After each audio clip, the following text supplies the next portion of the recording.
You can look. I don't think you're going to find any katanaki that has kintsugi. Go look. But it also solves the question many of you ask. If I buy a sword from my art collection, how am I going to display it? It was my idea to do this piece, restore it with kintsugi, which I think makes it more valuable. Well, all right, welcome back. This is you can tell by the stand and the sword. This is part 2 of Dragon Prince. We talked about this wonderful katana stand in part 1. Today we're going to focus on the sword. It's called Dragon Prince. It was the katana of a prominent daimyo, feudal lord from the 18th century. And we're going to discuss its background, its gorgeous fittings, and its certification and its references. Welcome back. This is Art of the Samurai.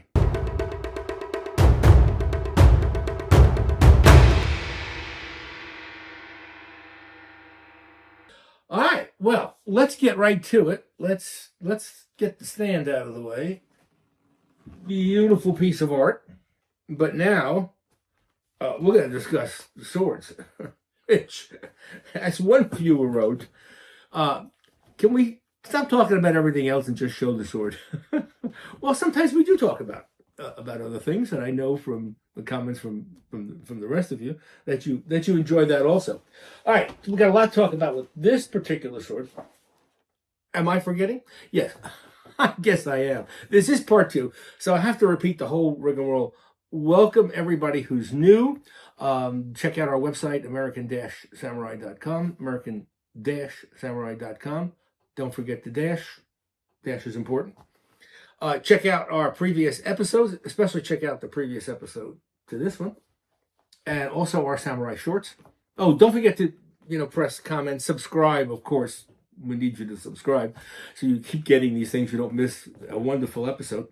And now we're going to show you a wonderful katana that you can add to your art collection.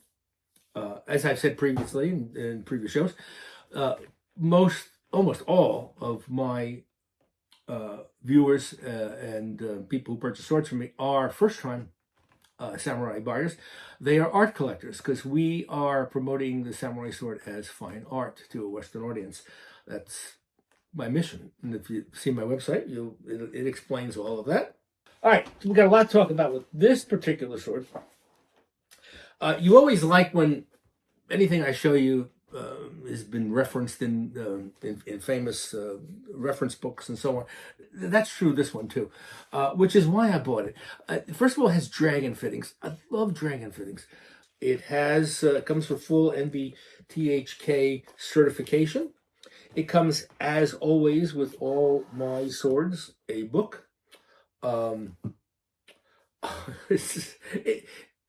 this is a katana, which I don't think you have a samurai collection eventually, unless you ultimately get a katana. A lot of my people start with a tanto because that's probably the best value. That's the samurai knife. Then maybe a wakizashi, the middle sword. But the katana is the blade that is that is all things samurai. Only the samurai were allowed to carry the katana, whereas wakizashi and tantos, a lot more antiques of those, because we had noblemen and members of the court that carried them. All right, so let's start with the blade itself. It has a wonderful hamon, nicely done. A prominent smith, a gold habaki collar with what I call the rainfall design. It always has texture on the habaki. Again, I know we get a lot of new people seeing the show, so we have to do a lot of repeating sometimes for all of you who are now samurai experts. This has to have some texture because when it fits into the saya, it has to give us nice snug fit. The hamon is the design that is forged into the blade at the last process of the forging by the smith. It's both artistic and it also helps to strengthen the blade. Remember, the samurai swords were the ultimate weapon because they didn't break in battle because of the way they were forged. They were flexible. Okay, But the star of this show, let's put it back in the scabbard. By the way, when you do put a sword back, you want to make sure that you ride it back in on its spine, as we call it. You don't want to lift up the blade because the blades are really sharp and it'll cut the saya. So you just ride it back in it, and that's a nice snug fit.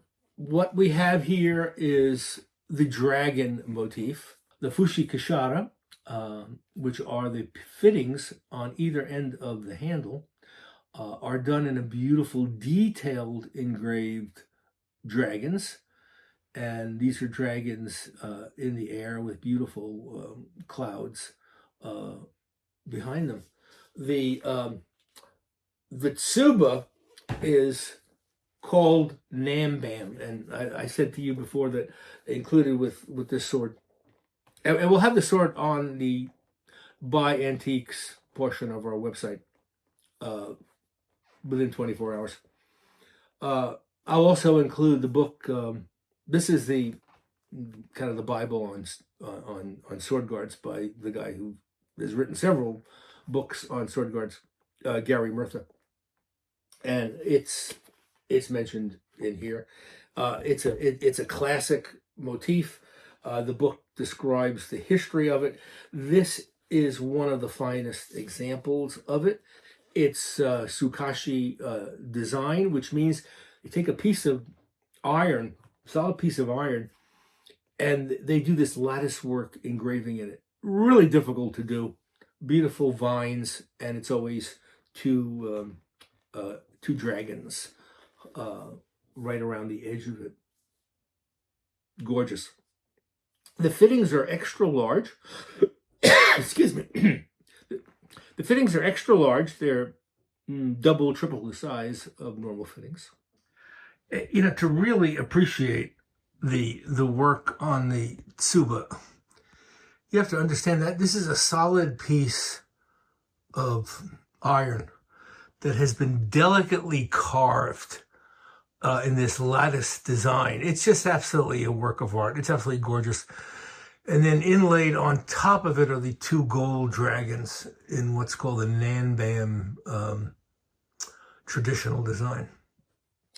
And the fushi also has a very, very, very detailed look on the dragons. The ito is black silk, and the samigawa, which is the skin of a manta ray, is beautifully aged.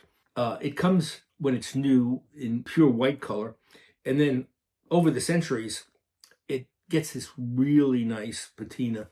The nodules on the manta ray skin are chosen for their perfection. This one is superior quality and design. Dragon prints, 18th century katana.